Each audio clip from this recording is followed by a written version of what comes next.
Hi, and welcome to one of our episodes about NRC's Hawker military batteries. I'm Maria. And I'm Tom. Today we're going to be addressing one of the most important problems in military battery technology, AGM versus AGM TPPL. So if you're wondering what differs standard AGM battery from AGM TPPL battery, this video is for you.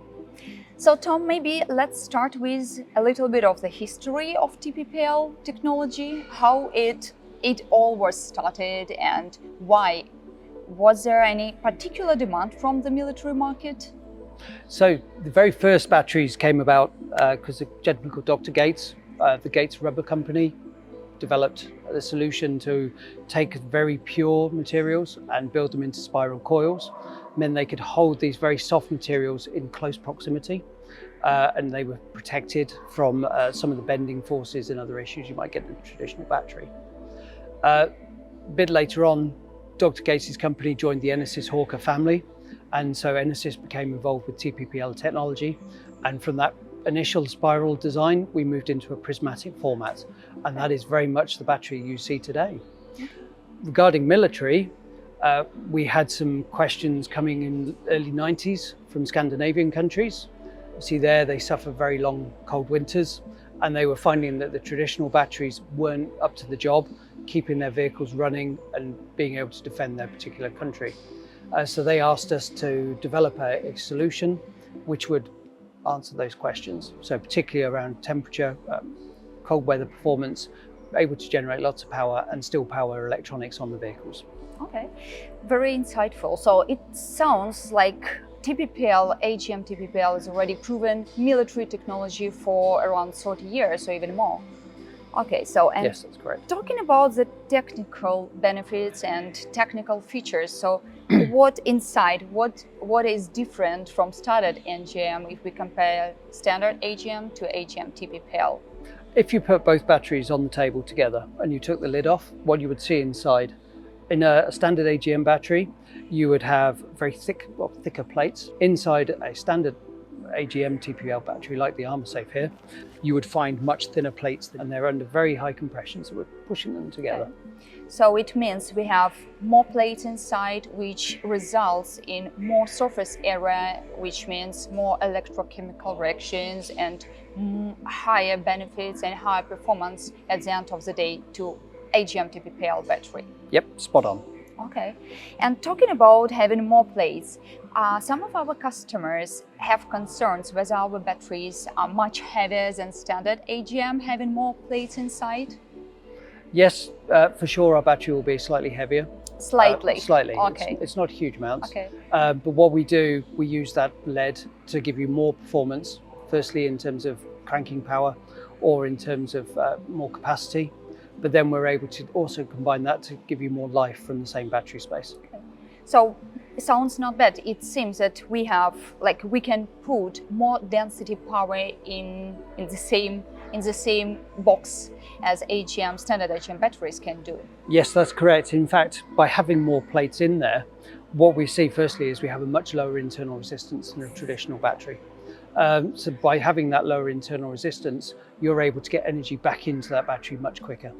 It also means that there's a slower self-discharge rate, so you're able to keep that battery ready for use on the shelf for much longer.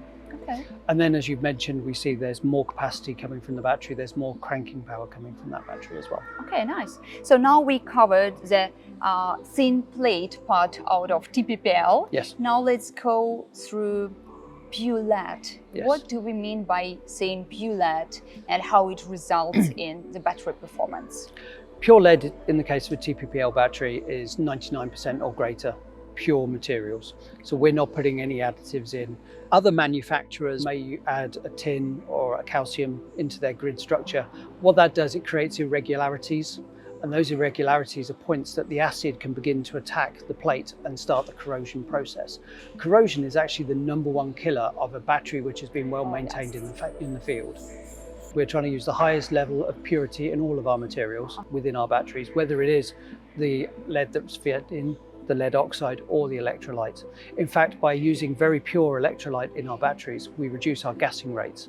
And that's important because if your battery is in a hot climate or it's being subjected to overcharge, the more gassing you do, the more risk there is of losing that electrolyte, and that ultimately deteriorates the capacity of your battery. So keeping that gassing rate as low as possible is critical to a longevity of your battery. So we take care not only of the performance of the battery, but also of the safety of the crew and of the people who operate the vehicles. Absolutely. Okay, I see.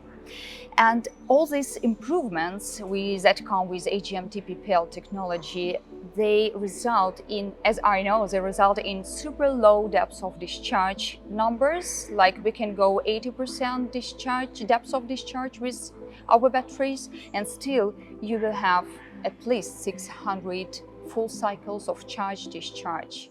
Is it true? And how can you explain that? That is completely true. So our batteries, we're able to take 80% of the energy regularly from that product. 80% means from 100 amp hours, you're taking 80 amp hours out, and you can use that to extend your mission duration. The fact that we can do that 680 times is incredible, because that gives you a longevity. You're not replacing your battery after 1 or 2 years, you're replacing it after 4 years. And that's significant for a total cost of ownership discussion.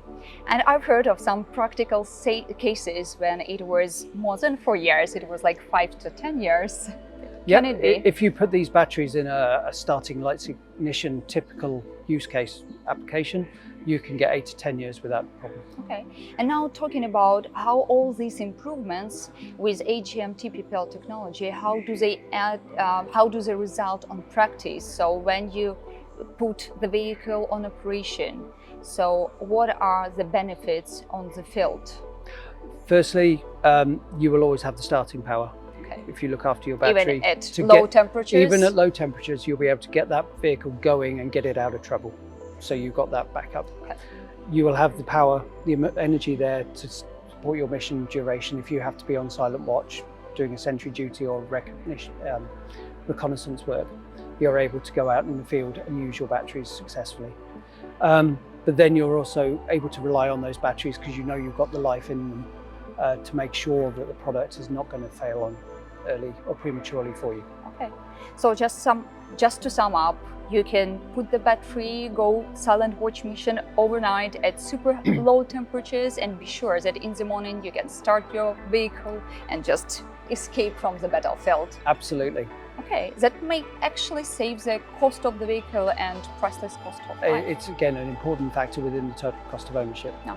Okay, I think we'll talk about it later. That's certainly going to come up later in the series of videos. Nice. Hopefully today you've come to understand a bit more about TPPL. You appreciate it's not just a buzzword anymore, and in fact it's a very important absorbed glass battery technology going forwards for military applications. Thank you, Tom, for very insightful information, and thank you for watching us. And we hope that now you have clearer understanding between standard AGM's battery and between AGM TPPL batteries and how they work. So stay tuned. We are looking forward to see you with the next episode. See you soon.